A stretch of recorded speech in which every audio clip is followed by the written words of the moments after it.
नमस्कार,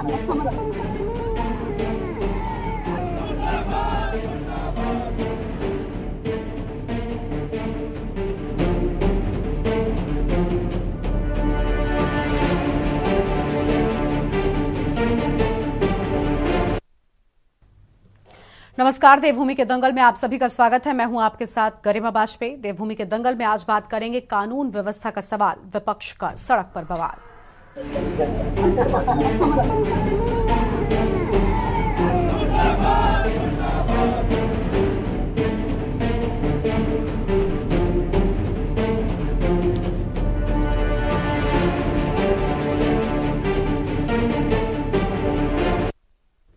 देवभूमि उत्तराखंड में कानून व्यवस्था के मुद्दे पर सियासत थमने का नाम नहीं ले रही है। दरअसल राजधानी देहरादून में कांग्रेसियों ने मुख्यमंत्री आवास का कूच किया। इस विशाल कूच में हजारों लोगों ने, जिसमें कि विशेषकर महिलाओं ने एकत्रित होकर राज्य सरकार के खिलाफ जमकर नारेबाजी की है। जाहिर है लोगों की नाराजगी ने सरकार की चिंता बढ़ाई होगी। वहीं कांग्रेसियों का आरोप है कि भाजपा के राज में शांतिप्रिय प्रदेश उत्तराखंड में भी अपराध बढ़े हैं। चिंता की बात तो यह है कि कई मामलों में भाजपा के नेता भी शामिल हैं, जिन्हें सरकार बचाने का प्रयास कर रही है। कांग्रेस का कहना है कि भाजपा नेता मुकेश बोरा पर महिला कर्मचारी से दुष्कर्म का आरोप है, लेकिन कोई कार्रवाई नहीं की गई। भाजपा मंडल अध्यक्ष भगवत बोरा पर किशोरी से छेड़छाड़ के आरोप लगे हैं। इसके अलावा ऐसे दर्जनों भाजपा नेताओं पर आरोप लगे हैं, लेकिन कोई कार्रवाई नहीं की गई है। लेकिन अब विपक्ष के बवाल के बीच भाजपा ने अपने ही नेताओं ने सरकार की टेंशन को बढ़ा दिया है। दरअसल त्रिवेंद्र सिंह रावत ने खुद की सरकार के राज में राज्य की कानून व्यवस्था पर सवाल खड़े किए थे। वहीं राज्य के डीजीपी ने राजनीतिक नेताओं की टिप्पणियों पर प्रतिक्रिया देते हुए नेताओं को राज्य सरकार और पुलिस पर थोड़ा भरोसा रखने की सलाह दी है, जिस पर पलटवार करते हुए त्रिवेंद्र सिंह रावत ने डीजीपी को अपने दायरे में रहने की सलाह दे दी है। सवाल यह है कि आखिर क्यों कानून व्यवस्था पर सरकार सुधार नहीं कर पा रही है। करेंगे इसी पर चर्चा, लेकिन उससे पहले एक नजर डालिए आज की इस खास रिपोर्ट पर।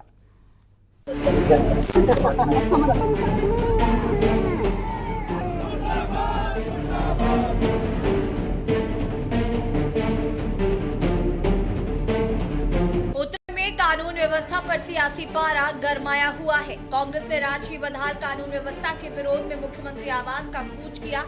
कांग्रेस का आरोप है कि भाजपा के राज में महिला अपराधों की संख्या बढ़ी है। भाजपा के राज में शांति प्रिय प्रदेश उत्तराखंड में भी अपराध बढ़े हैं। चिंता की बात यह है कि कई मामलों में भाजपा के नेता शामिल हैं, जिन्हें सरकार बचाने का प्रयास कर रही है। कांग्रेस का कहना है कि भाजपा नेता मुकेश बोरा पर महिला कर्मचारी से दुष्कर्म का आरोप है, लेकिन कोई कार्रवाई नहीं की गई। बस भाजपा मंडल अध्यक्ष भगवत बोरा पर किशोरी से छेड़छाड़ के आरोप लगे हैं। इसके अलावा ऐसे दर्जनों भाजपा नेताओं पर आरोप है, लेकिन कोई कार्रवाई नहीं हुई। वहीं भाजपा का आरोप है कि कांग्रेस राजनीतिक लाभ के लिए प्रदर्शन कर रही है। देखिए, हम लोग ये बोलते हैं भाजपा लगातार बेटी बचाओ बेटी पढ़ाओ का नारा देती है। देवभूमि उत्तराखंड है और देवभूमि उत्तराखंड हम लोगों ने महिलाओं के बलिदान से, आंदोलन से बनाया है। आज इस प्रदेश की बेटियां अपने आप को यहाँ पे सुरक्षित महसूस नहीं कर रही। लगातार गैंग रेप केस इस प्रदेश में हो रहे हैं और हिमालयी राज्यों में, हिमालयी जो 9 राज्य हैं उनमें पहला नंबर इस वक्त महिला अत्याचार, महिला बलात्कार पे उत्तराखंड है। ये हमारे लिए शर्मिंदा होने वाली बात है। और कहीं ना कहीं उन बलात्कारों में, चाहे चंपावत हो, चाहे सल्ट हो, चाहे लाल कुआं की घटना हो, चाहे हरिद्वार की घटना हो, चाहे अंकिता भंडारी की घटना हो, इनमें भाजपा के लोग सम्मिलित थे। कि जब सरकारों में सरकार के लोगों को लॉ एंड ऑर्डर से बढ़कर तवज्जो दी जाती है। आज जो प्रशासन है, प्रशासन के लोग, शासन प्रशासन के लोग भाजपा के नेताओं को इतना ज्यादा जो है वेटेज दे रहे हैं हर बात पर। वो प्रशासनिक काम न कर सरकार की कठपुतली बनकर नाच रहे हैं। कई ऐसे वाक्य हैं जहां झूठे मुकदमे लगाने की बात आई तो पुलिस ने एकदम भाजपा की बी टीम बनकर पूरे प्रदेश में कई जगहों पर फर्जी मुकदमे लगा दिए। कई घटनाएं ऐसी है कि कांग्रेस के कार्यकर्ताओं के साथ मारपीट करी। मारपीट करने के बाद जब पुलिस को मुकदमे लिखने चाहिए थे, मजबूत न लिखकर जिसे पीटा है उसी पे गलत मुकदमे लिख दिए गए।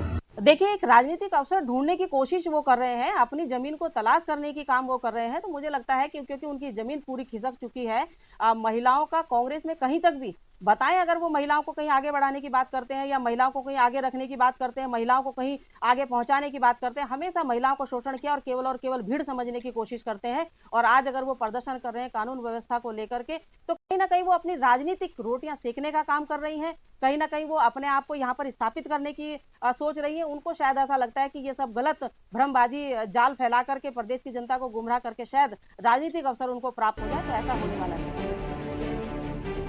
आपको बता दें कि एनसीआरबी की रिपोर्ट के मुताबिक दुष्कर्म के मामलों में उत्तराखंड 9 पहाड़ी राज्यों में टॉप पर है और प्रदेश भर में ये आंकड़े बढ़ते जा रहे हैं। राज्य में स्थिति ये है कि विपक्ष के साथ साथ अब सत्ता पक्ष के नेता भी कानून व्यवस्था को लेकर सवाल खड़े कर रहे हैं, जिसकी वजह से भाजपा के अपने ही नेताओं ने सरकार की टेंशन बढ़ा दी है।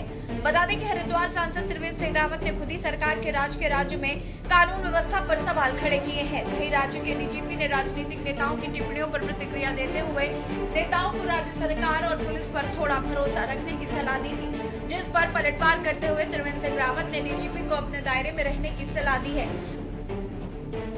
और हमारे मतलब कुछ वरिष्ठ नेताओं द्वारा भी प्रदेश की कानून व्यवस्था और अपराध की स्थिति पे जो है चिंता भी प्रकट की गई थी, आलोचना भी की गई थी।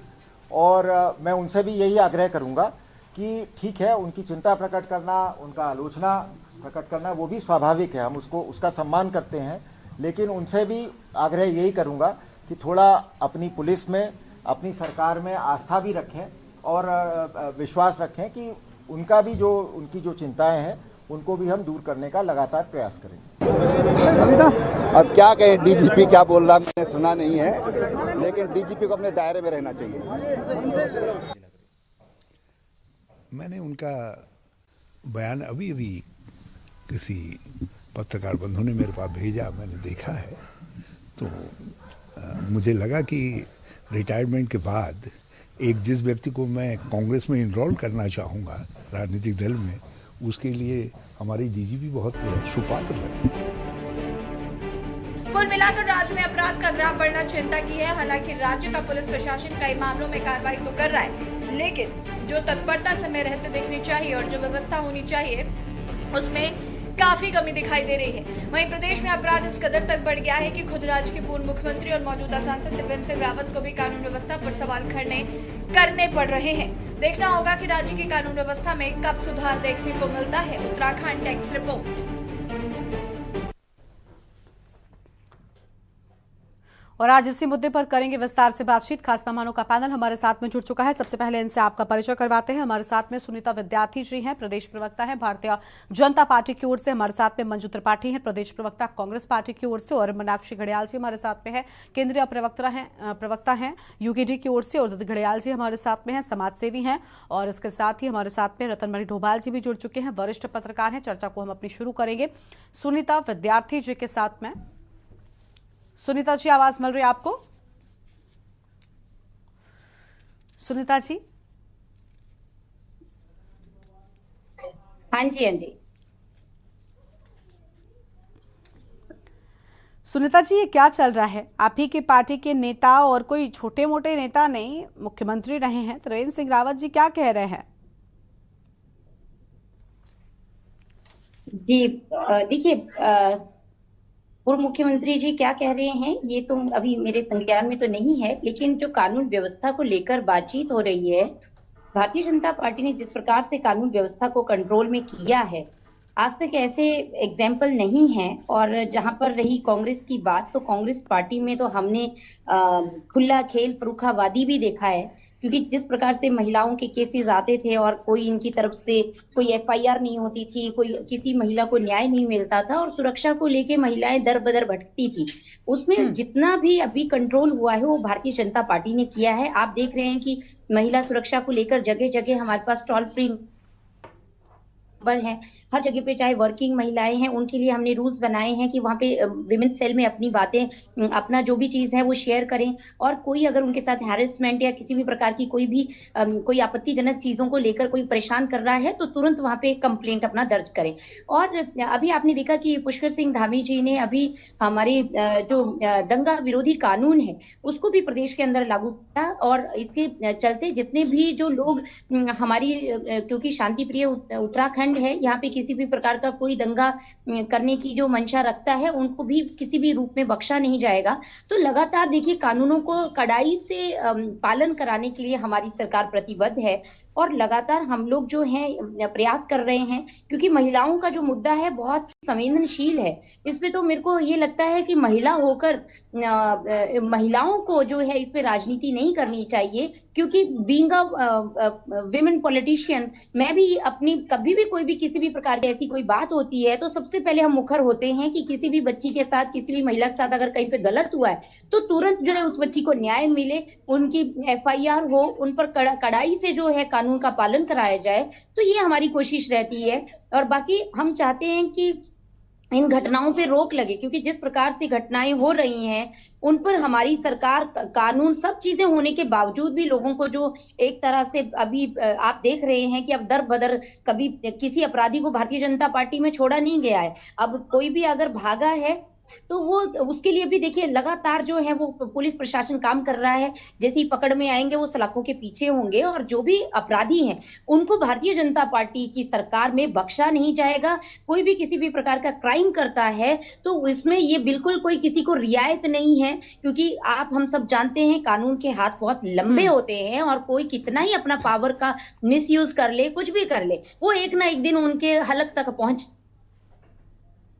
और जो भी हमें जो पीड़ित है, जो पीड़ित वर्ग है उनको न्याय मिलता है। तो ये सारी चीजें हैं। तो महिला सुरक्षा को लेकर भारतीय जनता पार्टी बहुत सजग है, संवेदनशील है और हम चाहते हैं कि इन चीजों पे रोक लगे, क्योंकि जो आंकड़े आते हैं तो हमारा दिल दहल जाता है, क्योंकि कहीं ना कहीं हम लोग भी टेंशन में आते हैं कि क्या उन पर बीत रही होगी। क्या आपने किसी की काउंसलिंग करके देखी कि जब किसी पीड़िता के साथ कोई गलत होता है तो उसका काउंसलिंग के बाद उसका क्या मेंटल लेवल होता है, किस तरीके के दौर से वो गुजरती हैं। तो ये सारी चीजें जो हैं बहुत ज्यादा जरूरी हो गई हैं कि अब जो है अब चुप ना रहा जाए और जहां पे भी गलत होता है तुरंत उसके लिए आवाज उठाई जाए। बिल्कुल ठीक बात आप कह रही हैं सुनीता जी, बिल्कुल ठीक बात कह रही हैं, गलत पर आवाज उठानी चाहिए। लेकिन मेरा सवाल कुछ और था और आप पूरे मामले में जवाब कुछ और दे रही हैं। मेरा सवाल था कि भाई खुद त्रिवेंद्र सिंह रावत आपके अपने मुख्यमंत्री कह रहे हैं, हम नहीं कह रहे, विपक्ष के नेता नहीं कह रहे, कांग्रेस पार्टी नहीं कह रही, UKD नहीं कह रहा, आपके अपनी पार्टी के बड़े नेता एक जो मुख्यमंत्री रहे हैं वो ये कह रहे हैं, DGP को सलाह तक दे डाली है। तो ऐसे में फिर क्या बचा है? कैसे कानून व्यवस्था के मजबूत होने की आप बात कर रही हैं? आपकी अपनी पार्टी के बड़े नेता कानून व्यवस्था पर सवाल उठा रहे हैं। लेकिन भारतीय जनता पार्टी के सच्चे सिपाही होने के नाते कोई भी अपनी पार्टी के अगर कहीं पे कोई अगर कमियां हैं या कहीं पे किसी के माध्यम से कहीं पे हम लोग कहीं पे अगर विफल हुए हैं तो निश्चित रूप से उसमें कड़ाई से आगे आने की आवश्यकता है, मजबूती से आगे रहने की आवश्यकता है। अब उन्होंने किस परिप्रेक्ष्य में क्या बात कही है उसका जवाब तो माननीय पूर्व मुख्यमंत्री त्रिवेंद्र जी ही देंगे, क्योंकि जब कोई भी बड़ा नेता किसी प्रकार की कोई ऐसे बयान देता है तो निश्चित रूप से उन्हीं की जवाबदेही बनती है, क्योंकि उन्होंने किस परिप्रेक्ष्य में कहा, क्या बात हुई, ये सारी चीजें वही से बता सकते हैं। ठीक है, लेकिन देखिए आपकी पार्टी के नेता हैं, DGP को सलाह दे रहे हैं कई सारे मामलों में, कानून व्यवस्था पर तो बोल सकता है हर कोई। चलिए ठीक है, आपके पास में वापस लौटेंगे। मंजू त्रिपाठी जी हमारे साथ में है, प्रदेश प्रवक्ता है कांग्रेस पार्टी। बाहर हैं तब तो वो बात करें ऐसी, लेकिन वो बीजेपी के अंदर ही हैं। यही तो, इसीलिए तो हम कह रहे हैं ना कि आपके अपने के बड़े नेता और बीजेपी से बाहर नहीं है मैडम, वो आपकी पार्टी के पूर्व मुख्यमंत्री रहे हैं और बड़े नेताओं में से एक है। तो ये बहुत बड़ी बात हो जाती है कि आपके अपनी पार्टी के नेता इस तरीके की बात कर रहे हैं कानून व्यवस्था पर। इसके पहले भी उन्होंने सवाल उठाया था, अब एक बार उन्होंने DGP को कह दिया है कि उन्हें अपने दायरे में रहना चाहिए। तो ये सारी चीजें एक परिप्रेक्ष्य में बैठ नहीं रही हैं। चलिए मंजू त्रिपाठी जी का रुख कर लेंगे, प्रदेश प्रवक्ता है कांग्रेस पार्टी की ओर से। मंजू जी, ये क्या चल रहा है? देखिए, अब आप वो बोलते हैं ना, दूध का दूध और पानी का पानी साफ हो गया। मुझे बहुत शर्म आ रही है कि बीजेपी प्रवक्ता जो है इस संवेदनशील मुद्दे पर इधर उधर की बातें कर रही है, मुद्दों से भटकाने का काम कर रही हैं। अरे भाई, कब तक किताबों में उलझे रहोगे?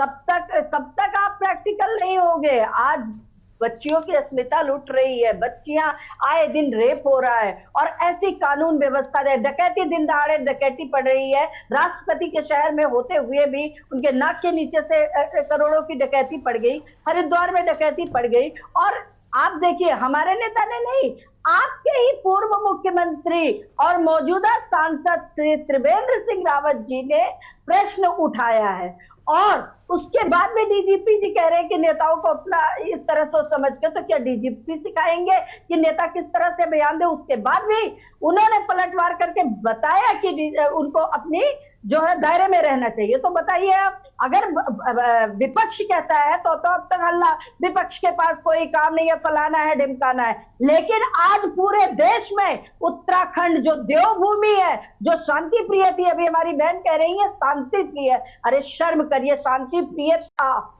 आज शांति प्रिय नहीं है।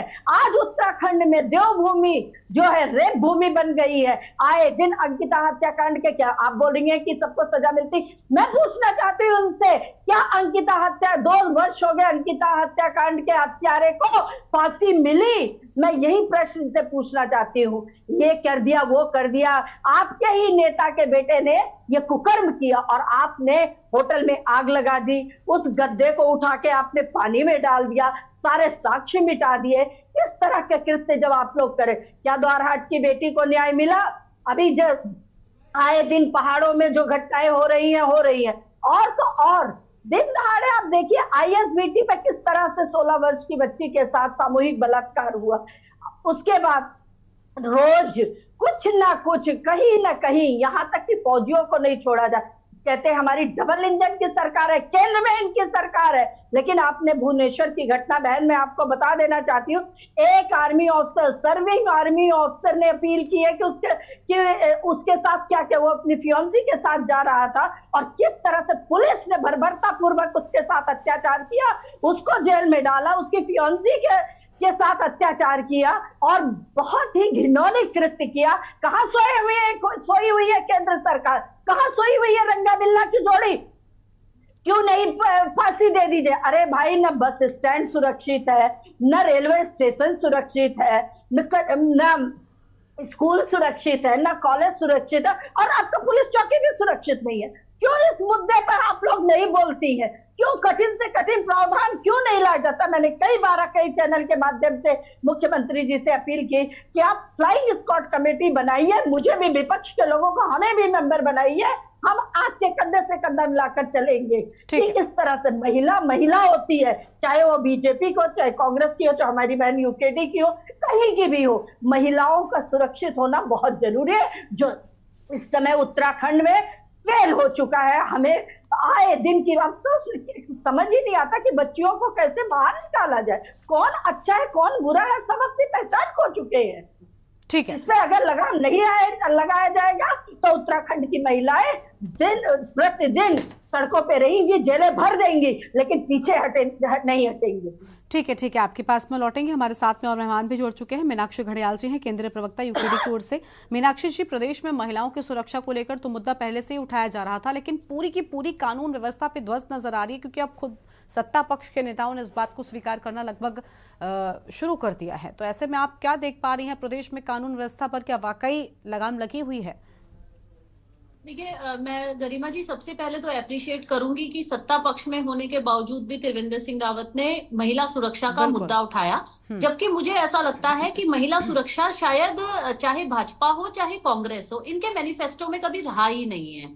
आप देखेंगे कि भाजपा के पूरे देश में अगर देखा जाए तो 54 MP MLA पे जो दागदार हैं और 151 ऐसे नेता हैं जिनके ऊपर महिला अपराध का ये चल रहा है, केसेस चल रहे हैं।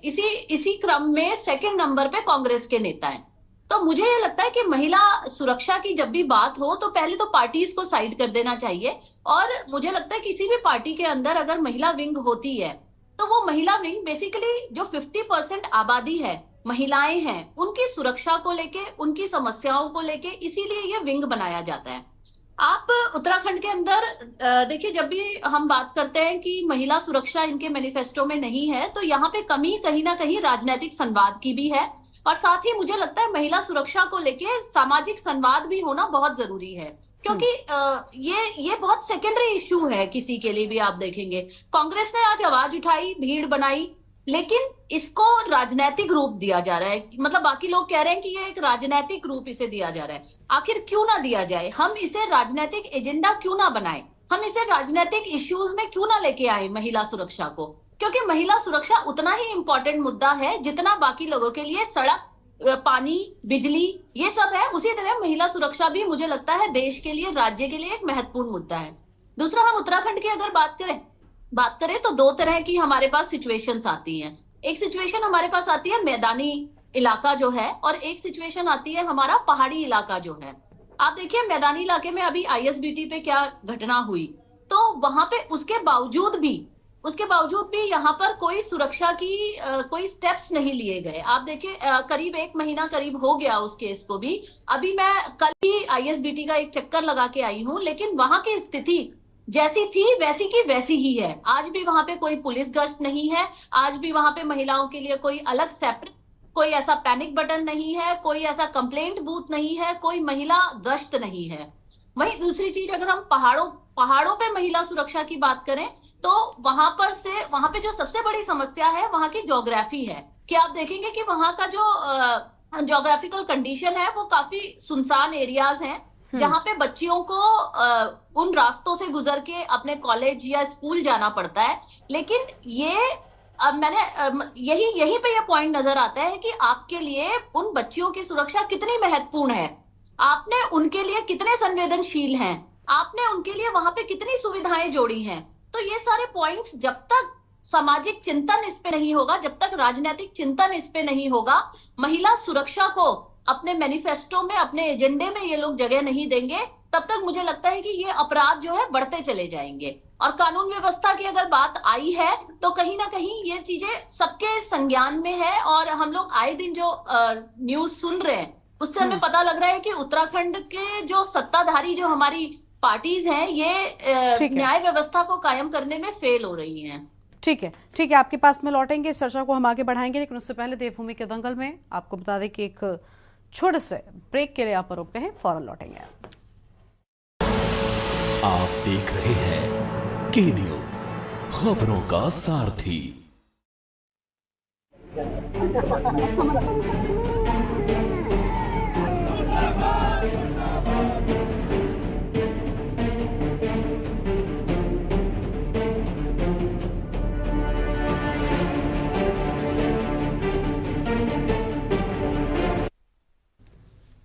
ब्रेक के बाद देवभूमि के दंगल में आप सभी का स्वागत है। हम चर्चा कर रहे हैं कानून व्यवस्था को लेकर। खास मेहमानों का पैनल हमारे साथ में लगातार बना हुआ है। उदित घड़ियाल जी के साथ में अब चर्चा की शुरुआत करेंगे, समाज सेवी हैं। बहुत स्वागत सर आपका भी। उदित जी, क्या लग रहा है, राजनीतिक दल राजनीति तो कर रहे हैं, लेकिन क्या वाकई समाज में उत्तराखंड में कानून व्यवस्था जो है वो फिलहाल पिछड़ती हुई आपको नजर आ रही है? रिमा जी देखिए, ये देवभूमि है, बद्रीनाथ, केदारनाथ, गंगोत्री, यमुनोत्री, इससे हेमकुंड साहब, इससे इस देवभूमि की पहचान है पूरे विश्व में। तो जब आप बद्रीनाथ, जब धामों की बात करते हैं, गंगोत्री की बात करते हैं, यमुनोत्री की बात करते हैं और अब जागेश्वर की बात करते हैं, नीम करोली बाबा की बात करते हैं, तो सब सोचते हैं कि ये बड़ी शांत और बहुत ही बहुत ही अच्छी जगह है, अच्छा प्रदेश है, यहाँ आना चाहिए। लेकिन जो इस समय हालात हैं, देखिए मैंने पिछली बार भी डिबेट में कहा था कि हमने एक पुलिस को, खाकी को हमने एक नाम दे रखा, मित्र पुलिस। मेरा मानना यह है, मित्र पुलिस कोई मित्र नहीं होती, पूरे विश्व में कहीं नहीं है कोई मित्र पुलिस होती है, वो मित्रता होती है उनके अंदर। ऐसा नहीं है कि पुलिस जल्लाद है, पुलिस के अंदर मित्रता है, लेकिन हम अलग से अगर उन्हें टैग दे रहे हैं मित्र पुलिस, तो फिर सब ये समझने लगते हैं कि भाईचारा, दोस्ती, हर चीज में, मतलब फिर वो हर रूप में मित्रता निभाने लगेंगे। अंकिता, मैं एक छोटा सा वाक्य बताता, अंकिता हत्याकांड के बाद से पहाड़ पे, देखिए इस पहाड़ को, मैं अभी मैदान हरिद्वार उधम सिंह नगर की बात नहीं कर रहा हूं, मैं बात कर रहा हूं सिर्फ मूल पहाड़ की। पहाड़ को जो बनाने का कार्य था इस उत्तराखंड राज्य को, उसमें सबसे बड़ी कुर्बानी महिलाओं ने दी, जो परिवार छोड़ के, बच्चों को छोड़ करके रैलियों में गई, दिल्ली गई, डंडे से पिटी, उनके साथ रेप हुआ, सब गलत कार्य हुए, सजा किसी को नहीं मिली। शुरुआत वहां से होती है, हम वो सजा नहीं दिलवा पाए आज तक, तो आप सोचिए अंदर कितना डर होगा। अंकिता के बाद से पहाड़ पे जो रह रहे हैं गरीब, जो एफ्लुएंट है उनकी तो उनको चिंता नहीं है, वो तो देहरादून में कहीं अच्छी जगह पे रह लेंगे, दिल्ली। जो गरीब हैं उनके अंदर डर है कि हम अपनी लड़कियों को सुरक्षित कैसे रखेंगे। और अगर जो आप लोगों की रिपोर्ट से पता चल रहा है कि 9 राज्यों में उत्तराखंड, देवभूमि उत्तराखंड नंबर 1 पे है, तो ये बहुत चिंतनीय है। ये इसलिए चिंतनीय है कि प्राइम मिनिस्टर नरेंद्र मोदी का विशेष लगाव है इस राज्य के साथ में। युवा मुख्यमंत्री हमारे पास है और एक बड़ा काबिल पढ़ा लिखा डीजीपी हमारे साथ में है। अगर इसके बावजूद अगर हम क्राइम को नहीं कंट्रोल कर पाए तो ये हमारे लिए चिंतनीय है, बहुत चिंतनीय है। और मेरा मानना यह है, पुलिस खाकी में कोई मित्रता नहीं होती, खाकी को का खौफ, मैं पिछली बार भी डिबेट में बोला था, खाकी का खौफ, वो खौफ हमारे यहां कहीं नजर नहीं आता। जब तक खाकी का खौफ नहीं होगा तब तक आप अपराधी आपसे नहीं डरेगा। और जो योगी आदित्यनाथ के खौफ से उत्तराखंड में गुजरे हैं वो यहीं रह रहे हैं। देखिए, जब ये राज्य बना था ऐसा कुछ नहीं था, हम लोग शुरू से देख रहे हैं, बहुत सॉफ्ट था, कहीं कोई दिक्कत नहीं थी। अचानक अब रात में दिक्कत होने लगी है। लोग वाकई मतलब ऐसा लगता है कि चाहे वो देहरादून हो, चाहे वो पहाड़ हो, अब वो नजरिया बदल गया लोगों का। कुछ हो सकता है तो मेरा मानना यह है कि पुलिस, केवल और सिर्फ पुलिस, किसी को कुछ करने की जरूरत नहीं है। बहुत छोटा सा राज्य है, 40-45 लोग पहाड़ पे, लाख लोग पहाड़ पे रहते हैं और तकरीबन 70-80 लाख लोग जो है मैदान में रहते हैं, उधम सिंह नगर। और यहाँ पर मैं ये मान सकता हूं कि उधम सिंह नगर और हरिद्वार, जो कि मुजफ्फरनगर डिस्ट्रिक्ट और नीचे लगा हुआ है, बरेली जिले से लगा हुआ है, वहां क्राइम में हो सकता है, लेकिन फिर भी अभी हमारी पुलिस अभी बहुत मजबूत है। अगर उसको थोड़ा सा टाइट रखा जाए, ये मित्रता का जो ऊपर लगा हुआ स्टिकर ये हटा दिया जाए, तो हम अभी भी काफी कुछ कंट्रोल कर सकते हैं। ठीक है, रतन मणि डोभाल जी भी हमारे साथ में हैं, वरिष्ठ पत्रकार हैं। रतन मणि जी, पूरी तरीके से हम देख रहे हैं कि एक दूसरे पर आरोप प्रत्यारोप का दौर जारी है, लेकिन कानून व्यवस्था रुकने का नाम नहीं ले रही है। एक तरफ सत्ता पक्ष है जिस पर आपको हम बता दें कि देखिए लगातार आरोप लग रहे हैं, अलग अलग नेताओं पर आरोप लगे हैं, हमने ये भी देखा है, लेकिन इसके बावजूद उन पर एक्शन नहीं होता है। सत्ता पक्ष कह रहा है कानून व्यवस्था में सब कुछ ठीक है, जबकि तस्वीर कुछ और नजर आ रही है। क्या कहेंगे आप?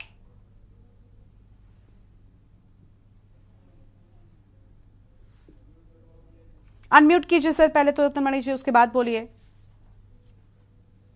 माफ कीजिएगा, हाँ रतन मणि जी बोलिए, आप अनम्यूट कीजिए और बोलिए।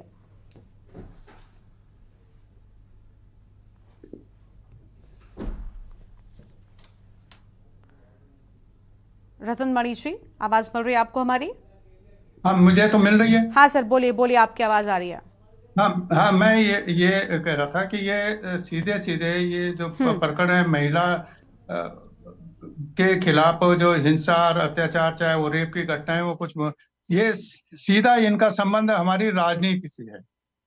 और ये मैं इसलिए बात कह रहा हूं कि मैं बुरी बात नहीं है। अच्छा, आप कलकत्ता में चले जाते हैं, आर्जिकल मेडिकल कॉलेज में, आप प्रधानमंत्री उस पर बोल लेते हैं, गृह मंत्री उस पर बोल लेते हैं, जेपी नड्डा उस पर बोल लेते हैं, महिला आयोग उस पर बोल लेता है, और आप तमाम वहाँ झलसा झलूसर जो कुछ भी आप कर सकते हैं आपने किया, अच्छी बात है, करना चाहिए। तो ये जहाँ जो महिलाओं का प्रदेश है उसमें वो महिलाएं कहाँ चली जाती हैं, जब यहाँ पर आज की तारीख में भी उस वीआईपी का नाम आप बताने को तैयार नहीं है, जो जिसके लिए उसकी अंकिता भंडारी को बलि चढ़ा दी गई, वो उसका नाम आज भी नहीं करे। तो ये राजनीतिक सवाल हैं, और ये राजनीतिक रूप से कहे जाएंगे और उठाए भी जाएंगे, लोग उठा भी रहे हैं। आप ये बहुत सारे जो और भी मसले हैं। अब मैं अभी रिपोर्ट देख रहा था कि नैनीताल, जहाँ की हमारा उत्तराखंड का उच्च न्यायालय है और जो हमारा कमिश्नरी है, उसमें इस पिछले 2 महीने में 24 घटनाएं महिलाओं के साथ घटी हैं। और इन प्रकरण उसमें बहुत सारे जो लोग हैं भारतीय जनता पार्टी में जो राजनीति करते हैं उन्हीं के पदाधिकारियों के नाम उसमें है। तो फिर ये राजनीतिक सवाल है कि नहीं है कि क्यों उनकी गिरफ्तारी नहीं हो रही है? क्यों सांसद साहब की महिला के साथ जो भारतीय जनता पार्टी के जो पदाधिकारी है उसने किया, उसकी गिरफ्तारी क्यों नहीं हुई अभी तक? ये सवाल हैं, तो ये राजनीतिक सवाल हैं और राजनीति ही इसका हल है। मैं ये जोर देके इस बात को कह रहा हूँ, ये ऐसा नहीं है। और कम से कम हमारा जो प्रदेश है, हम जहाँ रहते हैं गांव में, हमारी जो माँ बहनें, बेटी बुआरी, वो जंगलों में जाती थी अकेले और गहने पहन के भी जाती थी, जो उनके पास पहाड़ के महिलाएं, और घर इतना सौभाग्यशाली है, हर घर में थोड़ा बहुत आपको सोना मिल जाएगा।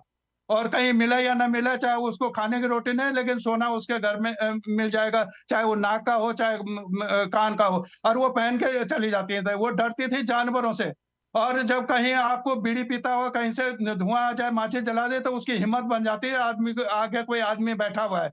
और अब वो आपने जो राजनीति चला दी है 24 साल में, जो हमको मिला है वही राज्य, वही बीड़ी पीने वाला आदमी हमको राक्षस दिखाई देने लगता है जो बेटी बहू जाती है।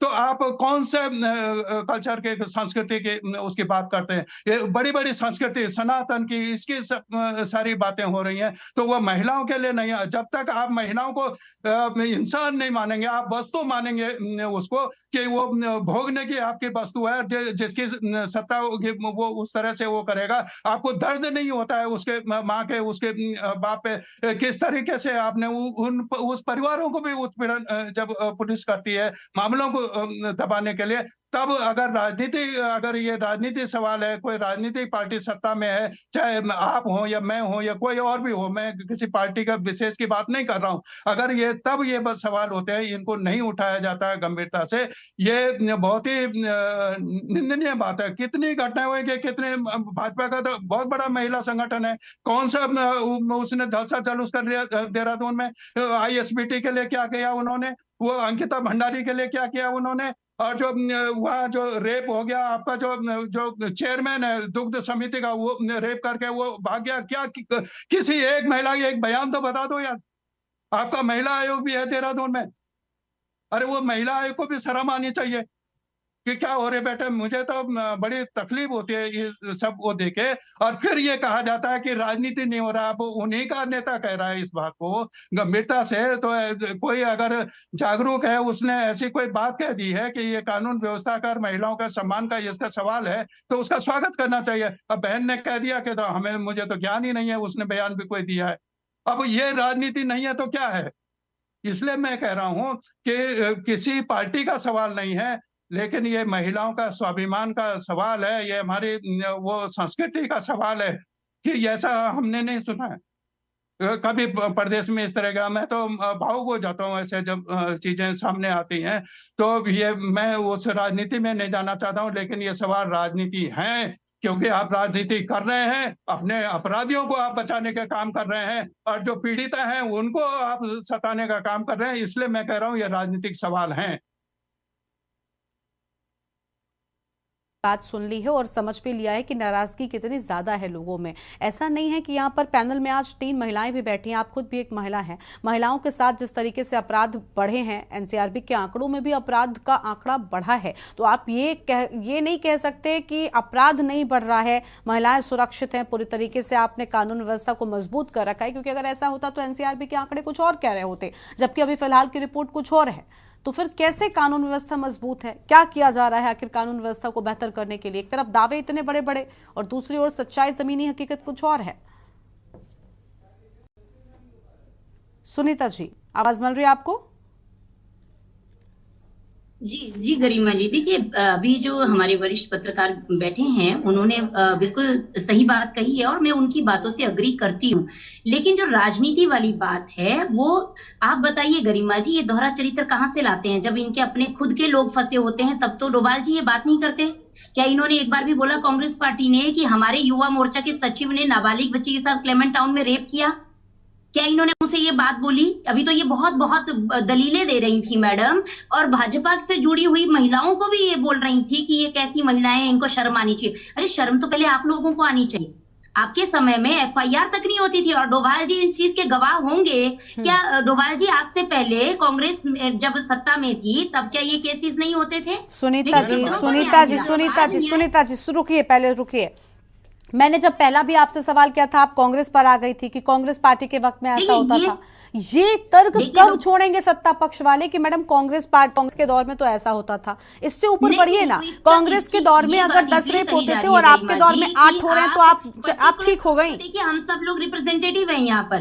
गरिमा जी हाँ, तो कांग्रेस पर मत बोलिए, अपनी बात बोलिए मैडम। 10 सालों से आप सत्ता में हैं। गरिमा जी अपनी ही बात मैंने पहले ही वक्तव्य में पूरा क्लियर कट रख दिया है। मेरी एक भी बात में आपको कहीं ऐसा लगा हो कि मैंने कहीं पे किसी अपराधी के पक्ष में बोला है तो आप मुझे बोलिए।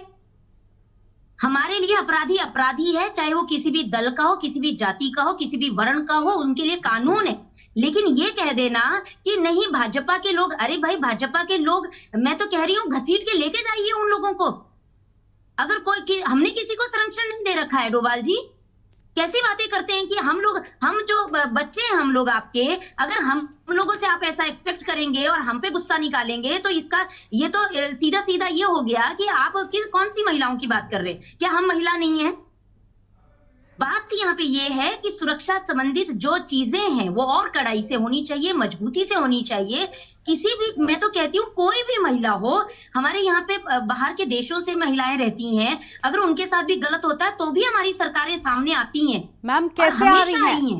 बात हम किसी बात सिर्फ महिला अपराध तक भी सीमित नहीं है, बात पूरी तरीके से कानून व्यवस्था की हो रही है। क्या वो मजबूत है? आप जिसके दावे कर रही थी, आप कह रही है इनके वक्त पर FIR नहीं होती थी, इनके वक्त पर क्या होता था, इस बात से क्या मतलब है? डीजीपी की बात थी ना गरिमा जी, सुनिए, जो डीजीपी की बात थी, जो डीजीपी ने त्रिवेंद्र जी को कहा और त्रिवेंद्र जी ने डीजीपी को कहा, देखिए दोनों ही जो है अपने अपने एरिया, अपने अपने क्षेत्र में माहिर है, दोनों ही, एक पॉलिटिशियन है और एक जो है डीजीपी है। तो उनको उनकी कार्य व्यवस्था में अगर कहीं कमियां हैं तो निश्चित रूप से नेता हैं भाई, बोलेंगे, क्यों नहीं बोलेंगे। शासन प्रशासन कड़ाई से लागू कराना हमारी जिम्मेदारी है, हमारी जवाबदेही बनती है कि अगर कहीं पे आपकी ढील हुई है। अब ये बात हरिद्वार की जिस प्रकार से कह रहे हैं कि डकैतों ने लूट कर दी, आप बताइए डोभाल जी, लूट जो डकैत है उनको तो निश्चित रूप से पकड़ के लेके जाना चाहिए, उसी वक्त गिरफ्तारी भी हुई है और एक को तो अभी शूट आउट किया गया है, एक को अभी उसका एनकाउंटर हुआ है। तो यहाँ पे ऐसा नहीं है, वहां पे कमियां होती तो आप बताते। लेकिन आप बताइए, ना तो उन्होंने गनर रखे ज्वेलरी शॉप में, ना उन्होंने किसी गाइडलाइंस को माना। आपके इतना बड़ा सोने चांदी का व्यापार आप कर रहे हैं और आप मानकों को नहीं मान रहे हैं। कल को वो आपके साथ गलत कर जाते, आपको मार देते तो क्या होता? ये बातें तो चलती रहती, लेकिन आदमी की जान तो चली जाती। तो यहाँ पे देखिए, जो मानकों के तहत चीजें हैं वो भी फॉलो करना जरूरी है। और जो मैं कह रही हूँ कि हमारी जवाबदेही बनती है सरकार की, और कहीं पे भी अगर कोई किसी भी प्रकार की ऐसी अप्रिय घटना होती है तो निश्चित रूप से हम एक एक कार्यकर्ता को जवाबदेही देने के लिए हम लोग प्रतिबद्ध हैं, क्योंकि गलत नहीं होना चाहिए। कल को अगर किसी की बेटी है तो हमारी भी तो बेटी हो सकती है, वो हमारे लिए भी उतना ही खतरा है। कोई रेपिस्ट ये नहीं पूछता कि तुम भाजपा की हो कि कांग्रेस की हो। ये तो मानसिकता कितनी संकीर्ण हो गई है महिलाओं की कि ये बोल देना कि तुम्हारी पार्टी के, ये तुम्हारी पार्टी। इतने रेप हो रहे हैं, बताइए वो किसकी पार्टी के हैं? वो रेप पार्टी के हैं, ये बोल दीजिए। तो यहाँ पे ये चीजें हल्का कर देना, ऐसे मुद्दों को हल्का कर देना, ये बहुत, मैं मंजू जी, मैं आपके पास से पड़ेगा। मंजू जी, मैं आपके पास से आ रही हूँ, लेकिन सुनीता जी, सारी बातें आपकी ठीक है, हम ये नहीं कह रहे हैं कि बीजेपी रेप में कोई संलिप्त है, हालांकि नेताओं के नाम सामने आ रहे हैं तो इस बात को स्वीकार करना पड़ेगा। किसी भी, अभी जो पुलकित आर्य का बात कर रहे हैं, अंकिता भंडारी का जो केस हुआ, मेरे गूगल पे सर्च करिए कि मैंने डे 1 से उस बच्ची के लिए आवाज उठाई है। मैम देखिए, बात ये व्यक्तिगत रूप से आपकी नहीं हो रही है, आप यहाँ पर कितने भी लंबे हो, कानून से बड़ा कोई नहीं है। डोभाल जी सुनिए, आपकी व्यक्तिगत रूप से बात नहीं हो रही है सुनीता जी, बात हो रही है पार्टी के पक्ष की। आप यहाँ पर पार्टी के प्रवक्ता के तौर पर बैठी हैं और उस लिहाज से मैं आपसे पूछ रही हूँ कि पूरे क्या NCRP के आंकड़ों के बारे में आपको जानकारी नहीं है? वो कम क्यों हुए? एक तरफ सत्ता कहती है, बीजेपी कहती है कि हम तो अपराध पर पूरी तरीके से लगाम लगा रहे हैं, फिर ये आंकड़े कैसे बढ़ गए? महिलाओं के साथ हो रहे अपराधों के आंकड़े भी उत्तराखंड में 9 गुना बढ़कर आए हैं मैडम। ये NCRB का आंकड़ा है, हमारा आपका या विपक्ष का नहीं है, तो इनको तो स्वीकार करना पड़ेगा ना, इन पर जवाबदेही। क्या मैं कांग्रेस से पूछूं आंकड़ा क्यों बढ़ गया? अभी किससे पूछूंगी? अभी आपसे पूछूंगी ना। जिम्मेदारी है, ये हमारी जिम्मेदारी है। मैं कह रही हूँ, और उस जवाब में जब मैं सवाल करती हूँ तो उसके जवाब में मुझे हर प्रवक्ता से, आपसे नहीं, ये सुनने को मिलता है कि देखिए कांग्रेस के वक्त में तो इतने रेप होते थे। अरे कांग्रेस के वक्त में अगर 10 होते थे, आपके में 8 भी हो रहे हैं, मैं तब भी आपसे सवाल करूंगी। ये ठीक नहीं हो जाता, ठीक नहीं हो जाता मैम, लेकिन उनके साथ साथ क्या शर्म बीजेपी को नहीं करनी चाहिए? क्यों आ रही है ये बोलिए? क्या उनकी सरकार ने ऐसा किया, आपके सरकार के लोगों ने नहीं? तो इनको मैम, इनको जनता ने जवाब दे दिया ना। सुनिए सुनीता जी, उनको जनता ने जवाब दिया ना। 10 सालों से आपको सत्ता पर बिठाया है, क्यों बिठाया है? ये देखने के लिए कि आप कांग्रेस के दिन याद दिलाएं। अरे कांग्रेस के दिन तो जनता को भी नहीं याद करने, इसीलिए आपको सत्ता में लेकर आए हैं। ये जो बाय नेम बोल रहे हैं कि ये आपके नेता, तो आपके नेता तो कहते थे just lay down and enjoy it. किसका बोल था ये? कांग्रेस पार्टी के लीडर्स का बोल था। ठीक है, अभी तो हमें ये बातें कहनी अच्छी नहीं लगती हैं। हम लोगों को अपने दायरे में रह के कोई बात करनी चाहिए। और बीइंग का प्रवक्ता, क्योंकि आप भी प्रवक्ता है, मैं भी प्रवक्ता हूँ, अभी हमको शर्म तब आनी चाहिए जब रेप होता है, हमें तब शर्म आनी चाहिए। चलिए ठीक है मैम, हो गया। सुनीता जी अभी सुनेंगे मंजू जी को, लेकिन उससे पहले आपको सीधा गोरखपुर लेकर चलते हैं, जहां मुख्यमंत्री योगी आदित्यनाथ पहुंचे हुए हैं। तस्वीरें गोरखपुर से आपको हम दिखाएंगे। मुख्यमंत्री योगी आदित्यनाथ यहां पर पहुंचे हुए हैं और कार्यक्रम का शुभारंभ करते हुए मुख्यमंत्री की सीधी तस्वीर आपको हम दिखा रहे हैं। गोरखपुर से तस्वीरें, दीप प्रज्वलन कर कार्यक्रम की शुरुआत की गई है। गोरखपुर से ये तस्वीर आपके टीवी स्क्रीन पर आपको हम दिखा रहे हैं।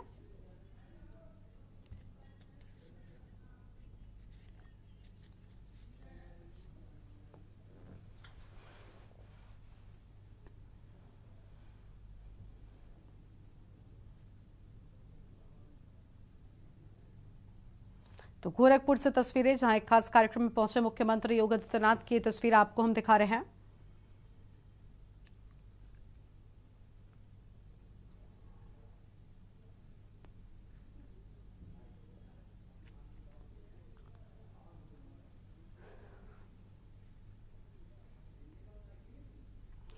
गोरखपुर विश्वविद्यालय पहुंचे हैं सीएम योगी आदित्यनाथ और यहां पर विस्तार से जानकारी लेते हुए मुख्यमंत्री की ये तस्वीर आपके टीवी स्क्रीन पर आपको हम दिखा रहे हैं।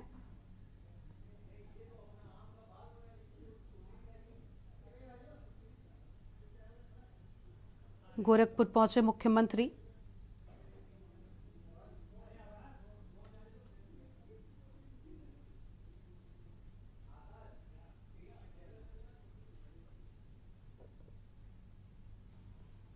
गोरखपुर विश्वविद्यालय से सीएम योगी आदित्यनाथ की तस्वीर आपको हम दिखा रहे हैं।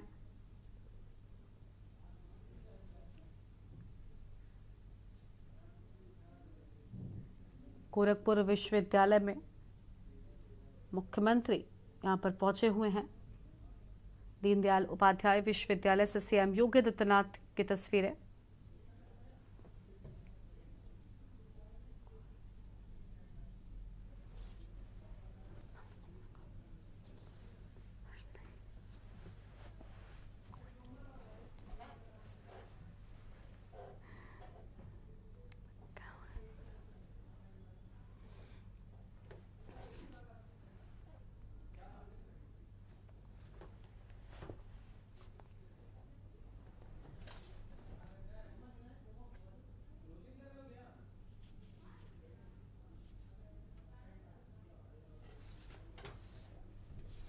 तो गोरखपुर से तस्वीर आपको हम दिखा रहे थे, जहां पर मुख्यमंत्री योगी आदित्यनाथ पहुंचे हुए हैं। हम अपने कार्यक्रम की ओर वापस लौटते हैं। हमारे साथ में मंजू जी लगातार बनी हुई। मंजू जी, आप कुछ कह रही थी। देखिए, अभी भाजपा की जो प्रवक्ता है उनकी बौखलाहट नजर आ रही थी। ये भाजपा वालों की नीति और नियत है कि कहो कुछ, घुमा के उसको जो है परोसते किसी दूसरे रूप में। मैंने किस लिए कहा था कि इतने बड़े बड़े घिनौने अपराध इस उत्तराखंड राज्य में हो रहे हैं, उसके बावजूद कह रही है कि भाजपा ने शांति प्रिय राज्य बनाया है। इसलिए मैंने कहा था शर्म आनी चाहिए कि ज्वलंत मुद्दों पर भी आप राजनीतिक रोटियां सेक रही हैं, इसलिए कहा था। ऐसे जो घिनौनी हरकत पर हर महिला को, चाहे वो भाजपा की हो, चाहे कांग्रेस की हो, चाहे जो समाज की जो भी महिलाएं हैं, सबको एकजुट होके और आवाज उठानी चाहिए। अगर बताइए, आप इसके लिए तो बड़ी बड़ी डींगे आपकी सरकार मारती, बेटी पढ़ाओ बेटी बचाओ। अरे भैया, पढ़ेंगी तो तब जब वो बचेगी सुरक्षित। खाली स्लोगन देने से, नारे, अरे स्लोगन देते थे हमारे एक से एक कवि जो है नॉलेजफुल थे, जिन्होंने कहा, शंकर प्रसाद जी ने कहा था, नारी तुम सब केवल श्रद्धा हो, चपला की चंचलता लेकर अतुल तड़ाग, सागर सी गहराई लेकर हुआ नारी का निर्माण। यत्ते नारस्ते पूज्यन्ते रमन्ते तत्र देवता, ये सब बातें थी जिससे अमल किया जाता। आज तो राक्षस छोड़ दिए गए हैं। आज तो किसी को न कोई पढ़ाई से मतलब है, न लिखाई से मतलब है, खाली धर्म पे राजनीति, इस पे राजनीति। परिणाम क्या हुआ? लड्डू में आपने देख लिया कि तिरुपति बालाजी के लड्डू में मिलावट हुआ, बीफ मिलाया गया, उसमें मछली का तेल मिलाया गया, और उन्हीं में से 1 लाख लड्डू हमारे भगवान श्री राम जी को राम जन्मभूमि में भोग लगाया गया, वहां वो लड्डू आए थे। आज उसका परिणाम क्या हुआ? भगवान ने आपको श्राप दे दिया, आप अयोध्या हार गए। भगवान के सबको आप लोगों नहीं छोड़ेगा, छोड़ा तो छोड़ा किसको है? ये ऐसे ऐसे घिनौने कृत्य पे आप कहते हैं भाजपा राज में शांति प्रिय है हर जगह। इस तरह से बात को घुमा फिरा के कहने की भाजपाइयों की आदत है, मुद्दे की बात करते नहीं है। कि आज देश जल रहा है और तभी तो धुआं उठ रहा है प्रदेशों में। अगर देश न जल रहा होता, प्रदेशों में धुआं नहीं उठता। तो जो है, अगर बोलते हैं without base building can not stand, तो जैसी वो बोलते हैं ना, जैसी नींव होगी मंजिल वैसे ही कड़ी गए। अगर पूरा देश जल रहा है दू दू करके, तभी तो राज्यों की मनमानी बढ़ रही है, राज्यों में तभी तो धुआं उठ रहा है।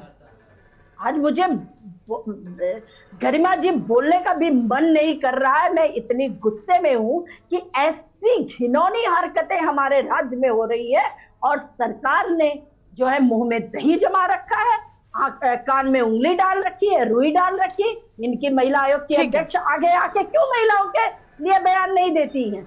क्यों नहीं कहती है कि सारे पूरे उत्तराखंड राज्य की, ना कांग्रेस ना भाजपा किसी राजनीति। देखिए उम्मीद यही है, उम्मीद यही है कि चाहे कोई भी सत्ता में हो, चाहे कांग्रेस पार्टी हो या फिर बीजेपी हो, कुल मिलाकर चाहे महिलाओं के साथ अपराध हो या अमूमन कोई भी अपराध हो, उस पर लगाम लगनी चाहिए, कानून व्यवस्था मजबूत होनी चाहिए। क्योंकि अपराधी जब अपराध करता है उस वक्त वो ये नहीं देखता कि जो अपराध कर रहा है वो किसके साथ कर रहा है। तो अगर अपराध पर लगाम लगेगी, कानून व्यवस्था मजबूत होगी, तो प्रदेश में खुशहाली होगी। सभी मेहमानों का बहुत शुक्रिया हमारे साथ जुड़ने, अपनी बात रखने के लिए चर्चा में। तो देवभूमि में कानून व्यवस्था पर सियासी दंगल छिड़ा हुआ है। एक तरफ जो विपक्षी दल हैं वो लगातार यहाँ पर कह रहे हैं कि किस तरीके से सत्ता पक्ष के खुद के अपने नेता कानून व्यवस्था को लेकर सवाल उठा रहे हैं। इस बुलेटिन में फिलहाल इतना ही। तमाम बड़ी खबरों के लिए आप देखते रहिए के न्यूज़ इंडिया। लेकिन उससे पहले आपको हम कुछ तस्वीरें दिल्ली से दिखाते हैं, जहां पर आज दिल्ली की भावी मुख्यमंत्री पद की शपथ लेने के लिए पहुंच रही हैं आतिशी, और ये तस्वीरें आपके टीवी स्क्रीन पर हैं।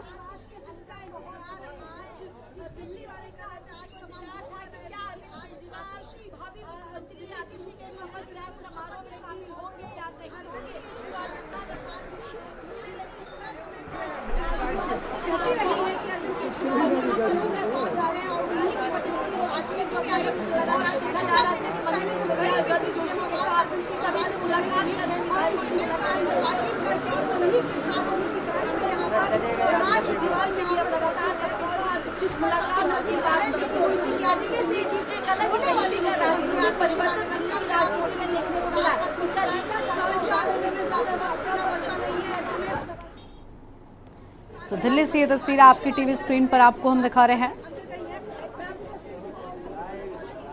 राजनिवास में शपथ ग्रहण कार्यक्रम की तस्वीरें, जहां अरविंद केजरीवाल पहुंच चुके हैं और थोड़ी ही देर में शपथ ग्रहण शुरू हो जाएगा। आज दिल्ली की सीएम पद की शपथ लेंगी आतिशी मारलेना। तो यह हम खबर और तस्वीरें आपके टीवी स्क्रीन पर आपको हम लगातार दिखा रहे हैं। राजनिवास में शपथ ग्रहण कार्यक्रम का आयोजन किया गया है।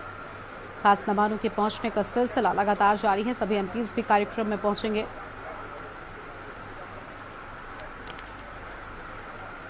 तो दिल्ली सीएम पद की शपथ लेंगे आतिशी मारलेना। तस्वीर आपके टीवी स्क्रीन पर।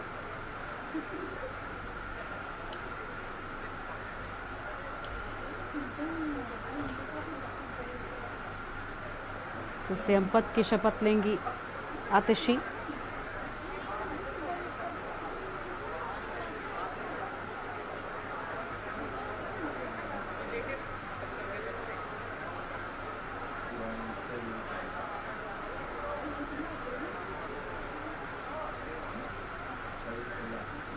राजनिवास पहुंच चुके हैं अरविंद केजरीवाल और आतिशी। आज दिल्ली सीएम पद की शपथ लेंगी आतिशी। तस्वीर आपके टीवी स्क्रीन पर आपको हम लगातार दिखा रहे हैं। राजधानी दिल्ली में राजनिवास में कार्यक्रम, और केजरीवाल और आतिशी मारलेना भी पहुंच चुके हैं।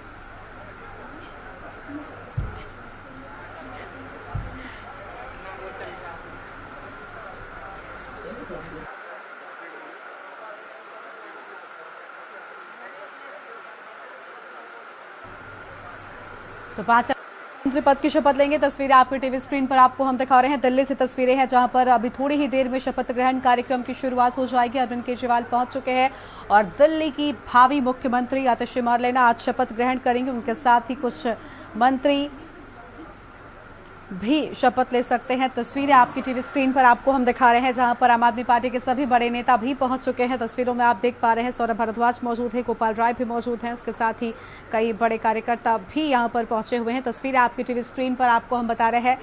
राजधानी दिल्ली में अब आतिशी की पारी शुरू हो जाएगी।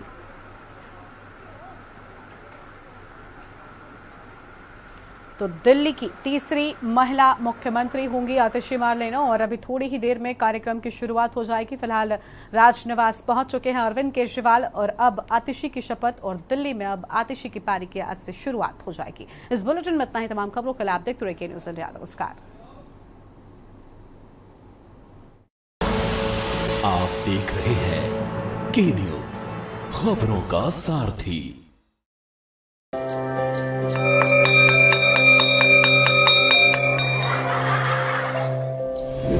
जन कल्याण के लिए संवेदनशील यशस्वी प्रधानमंत्री नरेंद्र मोदी जी की प्रेरणा एवं माननीय मुख्यमंत्री योगी आदित्यनाथ जी के नेतृत्व में उत्तर प्रदेश के सभी मंडलों में स्थापित किए गए हैं अटल आवासीय विद्यालय। कक्षा 6 से 12 तक निःशुल्क शिक्षा ग्रहण कर रहे हैं श्रमिकों के बच्चे।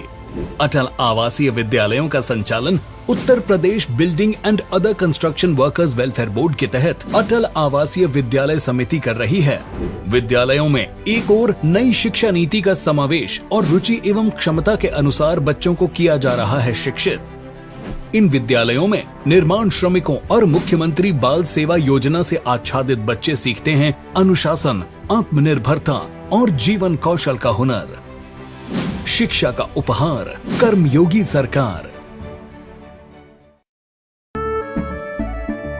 केसरिया से मन जोगी हुआ रे, दिल झूमे देखो मतवारा हुआ रे। केसरिया से मन जोगी हुआ। हर पल मनाओ केसरी त्योहार। विमल बोलो जुबान केसरी। गोल्डी मसाले के 100 ग्राम के स्पेशल पैक्स में फ्रेशनेस लॉक है। ऐसे मसाले हमेशा ताजा रहेंगे। Just like me, touch wood, God bless me. Goldiee मसाले, जहां जाएं रिश्ते बनाएं।